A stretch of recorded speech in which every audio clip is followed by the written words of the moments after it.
+2 ஃபிசிக்ஸில் 70 மார்க்ஸ்க்கு வந்து எக்ஸாம் எழுதுறீங்க.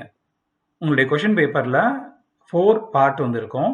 Part 1 1 marks, part 2 2 marks, part 3 3 marks, part 4 5 marks. இப்போ டோட்டலாக 70 மார்க்ஸ்க்கு வந்து நீங்கள் எக்ஸாம் எழுதுறீங்க. இதில் பார்ட் 1ல் இருக்கக்கூடிய 1 மார்க்ஸ் வந்து 15 1 மார்க்ஸ் இருக்கும். இந்த 15 1 மார்க்ஸை எப்படி அட்டன் பண்ணலாம் அப்படின்றத வந்து பார்ப்போம். நம்ம +2 ஃபிசிக்ஸில் 2 வால்யூம் வந்து புக் இருக்குது. வால்யூம் 1 தென் வால்யூம் 2. இந்த 2 வால்யூம்லேயும் 11 யூனிட்ஸ் வந்து இருக்குது. இந்த 11 யூனிட்ஸில் 151 மார்க்ஸ் இருக்குது. இந்த 150 புக் பேக் 1 மார்க்ஸையும் தரவு பண்ணிட்டீங்க அப்படின்னா எக்ஸாமில் நீங்கள் 10 to 13 1 மார்க்ஸ் வந்து கரெக்டாக ஆன்சர் பண்ணிடலாம். ஏன்னா ஒவ்வொரு பப்ளிக் எக்ஸாம்லேயும் புக் பேக்கில் இருந்து ஆவரேஜாக 10 to 13 1 மார்க்ஸ் வந்து கேட்குறாங்க. ஓகே, ரிமைனிங் 2 or 3 கொஷின்ஸ் வந்து கிரியேட்டிவ் 1 மார்க்ஸ் இருக்கும். அந்த கிரியேட்டிவ் 1 மார்க்ஸ் வந்து பார்த்தீங்கன்னா இது வரைக்கும் நீங்கள் எத்தனை கைடு யூஸ் பண்ணியிருந்தாலும் அந்த கைடில் இல்லாத மாதிரி டிஃப்ரெண்ட்டாக புதுசாக வந்து இருக்கும். ஆனால் நீங்கள் படித்த கான்செப்டில் இருந்து தான் அந்த 3 1 மார்க்ஸ் வந்து இருக்கும். நீங்கள் படித்த 2 mark question, 3 mark question, 5 mark question, so இதிலிருந்து தான் அந்த கிரியேட்டிவ் 1 மார்க்ஸ் வந்து இருக்கும். மேக்ஸிமம் அந்த கிரியேட்டிவ் 1 மார்க்ஸ் வந்து கான்ஸ்டன்ட் பேஸ் பண்ணி இருக்கலாம். அதாவது ரெட்பர்க் கான்ஸ்டன்ட்டு, கைரோ மேக்னட்டிக் ரேஷியோ, இந்த மாதிரி கான்ஸ்டன்ட்டை பேஸ் பண்ணி அந்த 1 மார்க் வந்து இருக்கலாம். அல்லது யூனிட்டை பேஸ் பண்ணி அந்த 1 மார்க் வந்து இருக்கலாம். அல்லது ஏதாவது ஒரு ஃபார்முலா கேட்டு அந்த ஃபார்முலா பேஸ் பண்ணி இருக்கக்கூடிய 1 மார்க்ஸ் வந்து மேக்ஸிமம் கேட்கறதுக்கு சான்சஸ் வந்து இருக்குது.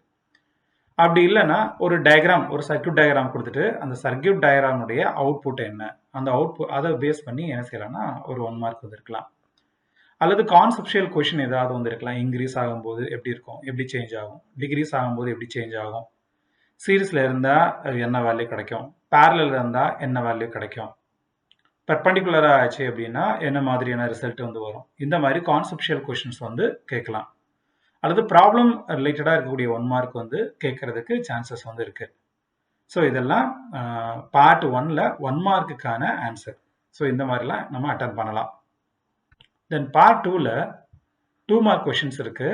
அதாவது 9 2 மார்க் கொஷின்ஸ் இருக்கும். அதில் நீங்கள் 6 2 மார்க் கொஷின்ஸ் வந்து அட்டன் பண்ணணும். அதே மாதிரி பார்ட் 3ல் 3 மார்க் கொஷின்ஸ் இருக்குது. அதாவது 9 3 மார்க் கொஷின்ஸ் இருக்கும். அதில் நீங்கள் 6 3 மார்க் கொஷின்ஸ் வந்து அட்டன் பண்ணணும். இந்த பார்ட் 2 அண்ட் பார்ட் 3 ரெண்டுலேயுமே யூசஸ், ப்ராப்பர்ட்டிஸ், அப்ளிகேஷன்ஸ், அதாவது பண்புகள், பயன்பாடுகள் இதிலிருந்து ஒரு 2 மார்க் கொஷின்ஸும் இருக்கும், 2 மார்க் கொஷினும் இருக்கும், 3 மார்க் கொஷினும் இருக்கும். இப்போ 2 மார்க்கில் பண்புகள், பயன்பாடுலேருந்து கேட்டாங்க அப்படின்னா எக்ஸாக்டாக 2 பாயிண்ட்ஸ் மட்டும் எழுதாமல் எக்ஸ்ட்ரா ஒரு பாயிண்ட்ஸ் வந்து எழுதுங்க, 3 பாயிண்ட்ஸ் வந்து எழுதுங்க. அப்படி 3 பாயிண்ட்ஸ் எழுதும்போது ஏதாவது மிஸ்டேக் இருந்தாலும் உங்களுடைய மார்க் வந்து குறையாது. அதே மாதிரி 3 மார்க்ஸில் கேட்டாங்க அப்படின்னா 3 பாயிண்ட்ஸ் மட்டும் எழுதாமல் எக்ஸ்ட்ரா ஒரு பாயிண்ட் எழுதுறதுனால நமக்கு அந்த 3 மார்க்ஸ் வந்து அப்படியே கிடைக்கும். ஓகே, நெக்ஸ்ட் டிஃபரன்ஸ், வேறுபாடுலேருந்து ஒரு 3 மார்க் கொஷின் கேட்கலாம், அல்லது 2 மார்க் கொஷின் வந்து கேட்கலாம். இப்போ இந்த டிஃபரன்ஸ் கொஷினை பொறுத்தவரையில் நம்ம ட்ரிஃப்ட் வெலாசிட்டி, மொபிலிட்டி, ட்ரிஃப்ட் வெலாசிட்டின்னு ஹெட்டிங் இருக்கும், ஆனால் கீழே வந்து மொபிலிட்டிக்கான ஆன்சர் வந்து இருக்கும். மொபிலிட்டின்னு ஹெட்டிங் இருக்கும், ஆனால் கீழே வந்து ட்ரிஃப்ட் வெலாசிட்டிக்கான ஆன்சர் வந்து இருக்கும். ஸோ அதனால் அது கவனமாக கொஞ்சம் ரீட் பண்ணி எழுதுங்க. இப்போ polarised light, unpolarised light, Fresnel diffraction, Fraunhofer diffraction. So இதை வந்து கிளியராக பார்த்து எழுதுங்க. நெக்ஸ்ட் பண்புகள், பயன்பாடுகளில் வந்து பார்த்தீங்கன்னா நிறைய கொஷின்ஸ் இருக்குது. மின் புலக்கோடுகளுடைய பண்புகள், காந்த புலக்கோடுகளினுடைய பண்புகள், டயா, பாரா, ஃபெர்ரோ காந்த பொருட்களினுடைய பண்புகள், மின்காந்த அலையினுடைய சிறப்பியல்புகள், இந்த மாதிரி நிறைய பண்புகள், பயன்பாடுகளில் கொஷின்ஸ் நமக்கு ஃபிசிக்ஸில் நிறைய இருக்குது. ஸோ இதில் இருந்து ஒரு 2 மார்க் கொஷினோ அல்லது 3 மார்க் கொஷினோ கேட்கறதுக்கு சான்சஸ் இருக்குது. ஓகே, ரெண்டாவது என்ன அப்படின்னா டெஃபினிஷன்ஸ், லாஸ், தியரம்ஸ். ஸோ இதில் வந்து கொஷின் கேட்கலாம். வரையறை, விதிகள், தேற்றங்கள். இப்போது மின்புலம் வரையறு, காந்த புலம் வரையறு, மின் தடை, வெப்பநிலை எண் வரையறு, இந்த மாதிரி வரையறை கொஷின் வந்து என்ன செய்யலாம்னா கேட்கலாம். அல்லது விதிகள் வந்து கேட்கலாம். ஓம் விதி, காஸ் விதி, லென்ஸ் விதி, ஆம்பியர் சுற்று விதி, இந்த மாதிரி விதிகள்ல இருந்து கொஸ்டின் வந்து கேட்கலாம். அல்லது தேற்றங்களா இருந்ததுன்னா டிமார்கன் முதல் தேற்றம், 2ஆம் தேற்றம், இதை வந்து கேட்கலாம். இதை கேட்டாங்க அப்படின்னா நீங்க ஆன்சர் பண்ணலாம். ரெண்டாவது டயக்ராம் பேஸ் பண்ணி கொஷின் வந்து கேட்கலாம். டயக்ராம்னா இப்போ பொது அடிவாய் மின்சுற்று, பொது ஏற்பான் மின்சுற்று, பொது உமிழ்ப்பான் மின்சுற்று, இது மாதிரி இந்த எலக்ட்ரானிக்ஸில் கொஷின் வந்து டயக்ராம் பேஸ் பண்ணி கொஷின் வந்து கேட்க சான்சஸ் வந்து இருக்குது. அதே மாதிரி ப்ராப்ளம் நமக்கு பார்ட் 2 மார்க்ஸ்லையும், பார்ட் 3 மார்க்ஸ்லையும் கம்பல்சரி ப்ராப்ளம்ஸ் வந்து இருக்குது. இந்த கம்பல்சரி ப்ராப்ளம்ஸ் வந்து ஃபுல்லாக தெரியலனா கூட பரவாயில்ல, அட்லீஸ்ட் ஃபார்முலாவாவது எழுதுங்க. நெக்ஸ்ட் புக் பேக்கில் இருக்கக்கூடிய 2 மார்க்ஸ் அண்ட் 3 மார்க்ஸ் அது நல்லா தரவா படிச்சிட்டிங்க அப்படின்னா அதுதான் ரிப்பீட்டடாக கேட்டுக்கிட்டே இருக்கிறாங்க. அதே மாதிரி ப்ரீவியஸ் இயரில் கேட்ட 2 மார்க் கொஷின்ஸ், 3 மார்க் கொஷின்ஸ் இதையும் நல்லா ப்ரிப்பேர் பண்ணிக்கோங்க. இதுல இருந்தும் கொஷின்ஸ் வர்றதுக்கான சான்சஸ் வந்து நிறைய இருக்கு. தென் இந்த பார்ட் 2 அண்ட் பார்ட் 3ல நம்ம கட்டாயமா அதாவது கம்பல்சரி அட்டன் பண்ணக்கூடிய ப்ராப்ளம்ஸ் வந்து இருக்கு. ஸோ கம்பல்சரி சில ப்ராப்ளம்ஸ் வந்து நீங்கள் அட்டன் பண்ணி தான் ஆகணும், அதை ஸ்கிப் பண்ண முடியாது. அதை நீங்கள் எப்படி அட்டன் பண்ணலாம் அப்படின்னா புக்கில் இருக்கக்கூடிய எல்லா எக்ஸாம்பிள் ப்ராப்ளம்ஸையும் நீங்கள் கொஞ்சம் நல்லா படிச்சுக்கணும். அதே மாதிரி ப்ரீவியஸ் இயரில் கேட்ட கொஷின்ஸையும் நல்லா படிச்சுக்கோங்க. இந்த 2 மார்க்ஸ் ப்ராப்ளத்தை பொறுத்தளவில் புக்கில் 2 ஸ்டெப்ஸில் ஆன்சர் வர மாதிரி இருக்கக்கூடிய ப்ராப்ளம்ஸ் எல்லாமே சால்வ் பண்ணிக்கோங்க. அதே மாதிரி 3 மார்க் ப்ராப்ளம்ஸை பொறுத்தளவில் 3 ஸ்டெப்ஸில் ஆன்சர் வர மாதிரி இருக்கக்கூடிய கொஷின்ஸ் எல்லாத்தையும் சால்வ் பண்ணி பார்த்துக்கோங்க. மேக்ஸிமம் இந்த மாதிரி சின்ன சின்ன ஸ்மால் ப்ராப்ளம்ஸ் தான் 2 மார்க்ஸ்லையும் 3 மார்க்ஸ்லையும் ரிப்பீட்டடாக கேட்டுகிட்டே இருக்கிறாங்க. ஓகே, பார்ட் 4ல் தியரி பேஸ்டு பார்ட் 4ல் 5 மார்க் கொஷின்ஸ். இப்போ தியரி பேஸ்டு கொஷின்ஸும் இருக்குது, டெரிவேஷன் பேஸ்டு கொஷின்ஸும் இருக்குது. பெரும்பாலும் நீங்கள் டெரிவேஷன் பேஸ்டு கொஷின்ஸே நீங்கள் அட்டன் பண்ணுங்கள். அப்போ தான் நமக்கு ஃபுல் மார்க் வந்து கிடைக்கும். இந்த நெக்ஸ்ட் டைமும் நமக்கு குயிக்காக அதுக்கு ஆன்சர் பண்ண முடியும். தியரி பேஸ்டு கொஷின்ஸ் நீங்கள் எழுதுனீங்க அப்படின்னா டைம் ரொம்ப நேரம் ஆகும். சில சமயம் கீ பாயிண்ட்ஸ் ஏதாவது நீங்கள் மிஸ் பண்ணிட்டீங்க அப்படின்னா மார்க் குறையிறதுக்கும் சான்சஸ் இருக்குது. சரி, இப்போ இந்த 5 மார்க்ஸை பொறுத்தவரை நல்லா கவனிச்சு பாருங்க. எய்தரா டைப்பில் தான் வந்து இருக்கும். இப்போ எய்தரா டைப்பில் இருக்கிறதுனால நீங்கள் எப்படி கொஷின் சூஸ் பண்ணலாம் அப்படின்னா எந்த கொஷின் வந்து சூஸ் பண்ணால் முதல்ல நீங்கள் எப்படி கொஷினை சூஸ் பண்ணோம் அப்படின்னா எந்த கொஷினை அட்டன் பண்ணால் ஃபுல் மார்க் வந்து கிடைக்கணும். ஒருவேளை இந்த எய்தராரில் 2 5 மார்க்கும் உனக்கு நல்லா தெரிஞ்சிருந்தது அப்படின்னா எந்த 5 மார்க் அட்டன் பண்ணால் உனக்கு ஃபுல் மார்க் கிடைக்கும் அதை வந்து பார்த்து முதல்ல சூஸ் பண்ணணும்.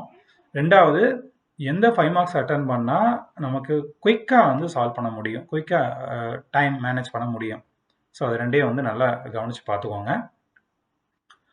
ஓகே, அடுத்து என்ன அப்படின்னா இது வந்து 2025ல் கேட்ட 5 மார்க் கொஷின்ஸ், அதாவது யூனிட் 1 தென் யூனிட் 10. அதே மாதிரி 35th கொஷனில் 35th கொஷனில் யூனிட் 2 அண்ட் யூனிட் 6, 36th கொஷனில் யூனிட் 3 அண்ட் யூனிட் 8, 37th கொஷனில் யூனிட் 4லேருந்து கேட்டிருக்காங்க, அதுக்கு அல்டர்னேட் வந்து யூனிட் 7லேருந்து கேட்டிருக்காங்க. ஸோ அதனால் கவனிச்சு பார்த்தீங்க அப்படின்னா அந்த 5 மார்க்ஸில் எய்தராரில் ஒரு கொஷின் வந்து வால்யூம் 1ல் இருந்தும் இன்னொரு கொஷின் வந்து வால்யூம் 2ல் இருந்தும் கேட்டிருக்காங்க. ஸோ அப்போது வால்யூம் 1ல் இருக்கக்கூடிய எல்லா 5 மார்க்ஸையும் நீங்கள் படிச்சிட்டிங்க அப்படின்னா கட்டாயமாக எல்லா 5 மார்க்ஸையும் நீங்கள் அட்டன் பண்ணுறதுக்கான சான்சஸ் வந்து இருக்குது. எல்லா 5 மார்க்ஸையும் நீங்கள் அட்டன் பண்ணிடலாம். இந்த நெக்ஸ்ட் என்ன அப்படின்னா இந்த மார்ச் 2024ல் கேட்ட 5 மார்க் கொஷின்ஸ் வந்து மார்ச் 2025 வந்து ரிப்பீட் ஆகலை, அதாவது 5 மார்க்ஸ் வந்து ரிப்பீட் ஆகலை. ஸோ அதே மாதிரி மார்ச் 2025ல் கேட்ட 5 மார்க் கொஷின்ஸ் வந்து மார்ச் 2026ல் ரிப்பீட் ஆக போகிறது இல்லை. அதனால் ஸோ 25ல் கேட்ட 5 மார்க்ஸ் எல்லாமே நம்ம 26ல் எதிர்பார்க்க வேண்டிய அவசியம் இல்லை. ஆனால் அது ரிலேட்டடாக நீங்கள் என்ன செய்யலாம் அப்படின்னா 2 மார்க்ஸோ 3 மார்க்ஸோ நம்ம எதிர்பார்க்கலாம். சரி, நெக்ஸ்ட் யூனிட் 1 அண்ட் யூனிட் 3 இந்த ரெண்டையும் கம்பேர் பண்ணி நம்ம படிக்கிறதுனால கொஞ்சம் டைம் சேவ் பண்ணலாம். இப்போ யூனிட் 1 என்ன, எலக்ட்ரோஸ்டாட்டிக்ஸ். யூனிட் 3 என்ன, மேக்னட்டிசம். அதாவது யூனிட் 1ல் மின்புலம் இருக்கும், யூனிட் 3ல் காந்தப்புலம் வந்து இருக்கும். இங்கே சீரான மின்புலம், இங்கே சீரான காந்தப்புலம், இங்கே சீரற்ற மின்புலம், இங்கே சீரற்ற காந்தப்புலம். இங்கேயும் மின் இருமுனை திருப்புத்திறன் வந்து இருக்கும், இங்கே வந்து காந்த இருமுனை திருப்புத்திறன் வந்து இருக்கும்.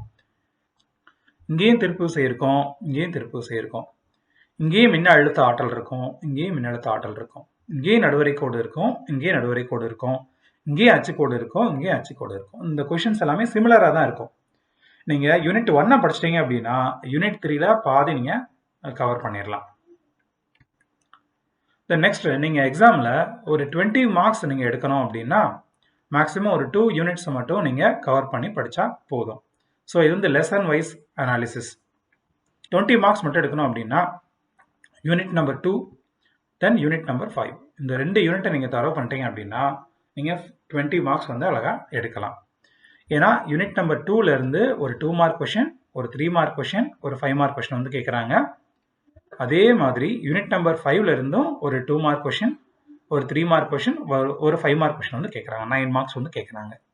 இப்போ இந்த 2 யூனிட்டில் இருக்கக்கூடிய எல்லா கொஷின்ஸையும் நீங்கள் தரவு பண்ணிட்டீங்க அப்படின்னா உங்களால் 20 மார்க்ஸ் வந்து எடுக்க முடியும். சரி, நீங்கள் வந்து 40 மார்க்ஸ் எடுக்கணும்னு விருப்பப்பட்டீங்க அப்படின்னா 40 மார்க்ஸுக்கு யூனிட் நம்பர் 1, 2, 5, தென் 7 இந்த 4 யூனிட்ஸை நீங்கள் தரவு பண்ணிட்டீங்க அப்படின்னா உங்களால் 40 மார்க்ஸ் வந்து கண்டிப்பாக ஸ்கோர் பண்ண முடியும். தென் யூனிட் நம்பர் 10 இதையும் சேர்த்து படிக்கலாம்.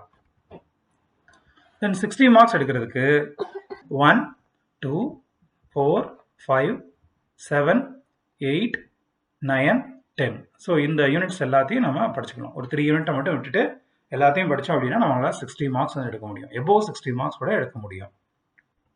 இப்போ 70 மார்க்ஸ் எடுக்கணும் அப்படின்னா நம்ம எல்லா யூனிட்டையும் தரவு பண்ணணும். எல்லா யூனிட்ஸில் இருக்கக்கூடிய கொஷின்ஸையும் நம்ம தரவு பண்ணாதான் நம்ம சென்டம் மார்க்ஸ் வந்து ஸ்கோர் பண்ண முடியும்.